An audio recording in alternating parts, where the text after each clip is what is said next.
Bonjour, je vais vous montrer aujourd'hui du matériel que j'ai fabriqué afin de pouvoir s'entraîner à schématiser un circuit électrique. Donc on a différentes parties, on a un plateau ici avec ici on voit donc un rectangle qui représente en fait la boucle de courant et on voit ici sur ce rectangle qu'il y a des parties aimantées sur lesquelles donc on va pouvoir représenter les dipôles électriques. En plus de ça, nous avons des cartes représentant les dipôles électriques.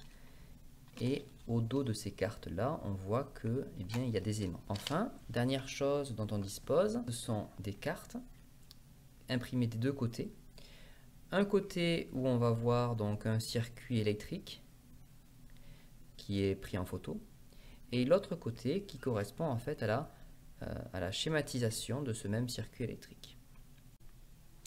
Par exemple, pour ce circuit, je vois qu'il y a un générateur, une dalle bloquante, une lampe et un moteur. Donc je vais chercher ces dipôles là et je vais les positionner comme sur le montage.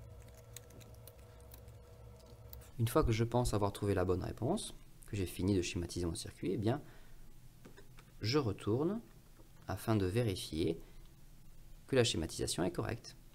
Je vérifie à la fois la nature du dipôle, si c'est bien générateur, ici bien générateur, mais je vérifie aussi le sens. Par exemple, ici le plus est en haut, là le plus est en haut. Je vérifie aussi le sens de la DEL pour vérifier que c'est le même. Une fois que j'ai fait ça, eh bien, je peux m'entraîner à nouveau sur un autre exemple. Je peux aussi utiliser ces cartes d'une autre manière. Je renverse les cartes, je prends un circuit au hasard et maintenant l'objectif va être de partir du schéma pour faire le circuit réel.